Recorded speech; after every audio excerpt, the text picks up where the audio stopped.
Sí, la Semana Santa era donde empezábamos, ¿no? En el epígrafe uno. Ujú, Entonces se nos comentaba o nos enseñaba el maestro cómo habíamos escogido tener en una mano las espinas y en otra mano las azucenas del perdón. Y se nos hacía la pregunta de qué era lo que le queríamos ofrecer a nuestros hermanos, ¿no? Entonces pareciera que nos habíamos vuelto adoradores a la ilusión de muerte y sobre todo a una expiación con dolor, cuando realmente lo que se nos está ofreciendo es la redención, ¿no? Cuando estamos renaciendo al Cristo y con nosotros toda la filiación al completo y nuestros hermanos, porque al cielo llegamos de dos en dos. Entonces nos dice el Padre que nos tomamos de la mano o nos enseña el Maestro Jesús que Él nos toma de su mano, nosotros tomamos la mano de Él y a la misma vez tomamos la mano de nuestros hermanos porque vamos a entrar todos, ¿no? A mí esta idea de que el cielo es una puerta enorme, solamente con un marco realmente sin puerta, me parece supremamente hermosa, porque pareciera que nos hubiéramos contado muchas historias de que había un pueblo elegido y de que solamente haciendo X sacrificios ilusorios en el mundo, pues podíamos purificar el alma. Ya se nos ha explicado por activa y por pasiva que el concepto es espíritu y no alma, porque entonces no entraríamos en esas polémicas un poco que veíamos reflejadas ilusoriamente en las religiones del mundo, ¿no? Entonces esta invitación de la Semana Santa a religarnos, a ser religiosos, a ser cristianos, a volvernos naturales, a volvernos los discípulos que vamos llevando esas azucenas de perdón y las vamos dejando plantadas en las mentes de nuestros hermanos para que se abran al perdón y para que por medio de la expiación podamos entregar todo ese ilusorio mundo que habíamos fabricado y redimir por medio de la visión del Cristo el mundo real, que es lo que tenemos a nuestra disposición. Entonces, empezar a ver en la mente de nuestros hermanos esos jardines florecer amorosos, con olores, con colores, con una belleza inmaculada y sin igual, es la invitación del hermano y maestro Jesús a abrazar la Semana Santa como ese renacimiento en el Cristo y no como una muerte y una ilusoria condena de pecado, ¿no? Porque ya sabemos también que el pecado no se podría deshacer y entonces se nos dice que en un mundo ilusorio solo se cometen errores y esos errores la mente del Cristo tiene la posibilidad y tiene pues todo el poder que su creador le ha dado para elegir de nuevo, para tener voluntad propia y esa voluntad que sea unada a la voluntad del creador, que es el amor total y perfecto para su Hijo amado y seguir extendiendo el reino. Amén. amén. Muchas gracias Muchas gracias a ti también.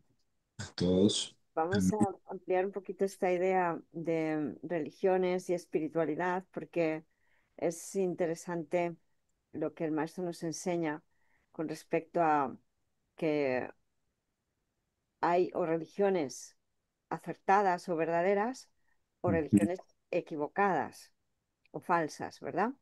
Y todo depende de hacer real el error o no.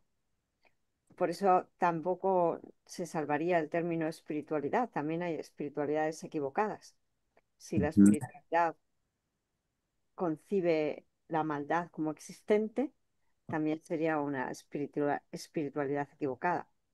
De hecho, cuando hemos visto que hermanitos hablan del ego espiritual y señalan al hermano como tú estás siendo un ego espiritual, es una manera de condenar al hermano, porque lo único que hay que ver en el hermano es el espíritu, nunca el ego, ¿verdad? amén. Ujú, Entonces, esto es importante tenerlo en cuenta porque si hablamos del ego espiritual como si el ego fuera tan real como el espíritu, estamos igualmente equivocados, ¿verdad? exactamente. no tendría razón de ser. Por eso hay que ver que son solo errores que tienen solución. No hay que intentar cambiar al hermano, sino verle como él es. Esa es la manera en la que vamos a realmente poder entrar juntos, ¿no? Como nos dice el maestro, que además es la visión, el medio fundamental que vamos a tener.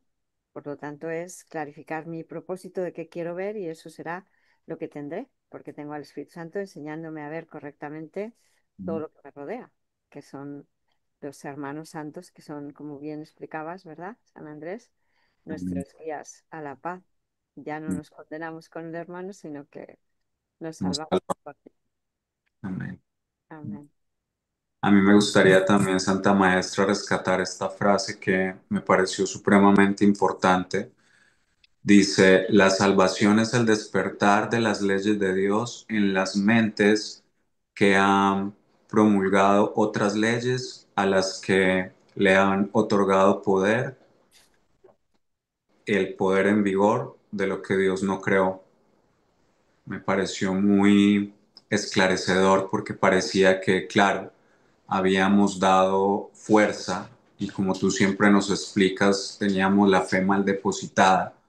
Pareciera que entonces la fe en las leyes del mundo y en su rigor era lo que nos había tenido condenados por tanto tiempo. Y entonces la salvación viene cuando yo entiendo que las únicas leyes posibles son las de mi Creador, las de mi Padre. Y entonces aquí el ejercicio de nosotros, los obradores de milagros, es en este momento, así por activo, por pasivo, recordarnos que solo las leyes del Padre son las que están en vigor y siempre van a estar, ¿no? Entonces, qué bonito, qué contundente siempre el maestro, con este amor y con esta claridad, dejándonos ver y sesgando esos velos aparentes de, ¿no? Que escondían cosas y que es un sinsentido, porque esa es otra parte que me impactó mucho en todo lo que se ha conversado hoy, era que en los ídolos, ¿no? Habíamos hecho ídolos y esos ídolos que perseguían o buscaban el amor, realmente lo que estaban haciendo era ocultarlo y tenerlo como ahí un tesoro inaccesible a los demás, cuando el amor solo se puede compartir y es universal. Entonces, eso también ha sido muy aclarador en este momento para mí. Muchas gracias porque es bien sencillo si lo queremos ver. Tenemos al ego mostrándonos cuerpos pecadores, pecaminosos, con los que lo único que vamos a ver es destrucción. Por eso el Hijo de Dios se queda con la pequeñez de tener el atisbo de la grandiosidad a encontrarnos con un cuerpo destructible. Una locura, ¿verdad? Por eso es alucinar, eso es no ver nada. En cambio, perdonar es tener la visión de la impecabilidad, como bien se nos dice, el santo ve santos. Y lo Amén. único que tenemos que querer aceptar es que somos santos por razón de que la santidad nos creó santos. Luego ya somos santos y no lo vamos a cambiar, por mucho que intentemos mm, teñirnos, mancharnos, rompernos la mente, no se puede herir, dañar. Entonces de ahí que si nos reconocemos como una mente que piensa y que puede pensar tal como Dios piensa, pues ahí está nuestra invulnerabilidad, ¿verdad? Gracias. Sí, Santa Maestra, por esa expansión amorosa. Y yo quería rescatar lo que también estaba comentando Santa Hilda en un principio, y es que nuestro trabajo como obradores de milagros, y me lo enseñó ella ilusoriamente desde el día uno, que me atreví a entrar a las conexiones y a formar parte de esta comunidad, porque pareciera que ilusoriamente yo había tocado muchas puertas en muchas aparentes iglesias y religiones, no solo en terapias y en la nueva era y en esto, y parecía que en todas me encontraba pues con esas discrepancias. Entonces la maestra me enseñó que nosotros no juzgamos a las religiones del mundo, ni juzgamos a nadie ni a nada, porque realmente lo que nos está enseñando el Espíritu Santo es que todos intentábamos hacer una aproximación y buscar de alguna manera ese amor perfecto, ¿no? Que pues claro, ilusoriamente en nuestro amor imperfecto dejábamos que los dictados tirámenes del ego metieran la patita y pues teníamos con sangre esas enseñanzas tan bonitas en cualquier, lo vemos también en las leyes del caos, ¿no? Creíamos tener muchos dioses y creíamos todos tener uno diferente e incluso no tenerlo, permitirnos no tenerlo. Y creo que ahí pues el perdón es la llave para subsanar todo esto, como lo estás diciendo vosotras también. Y me gustaría en el repaso que estamos haciendo para el resumen, citar esta parte también del capítulo 20 en el epígrafe 7 en la frase 3 que nos dice, en vista de lo simple y directo que es este curso, no hay nada en él que no sea consistente. Las aparentes inconsistencias o las partes que te resultan más difíciles de entender apuntan meramente a aquellas áreas donde todavía hay discrepancias entre los medios y el fin. Esto produce un gran desasosiego, mas esto no tiene por qué ser así. Este curso apenas requiere de ti. Es imposible imaginarse algo que te pida tan poco o que pueda ofrecer más. Amén.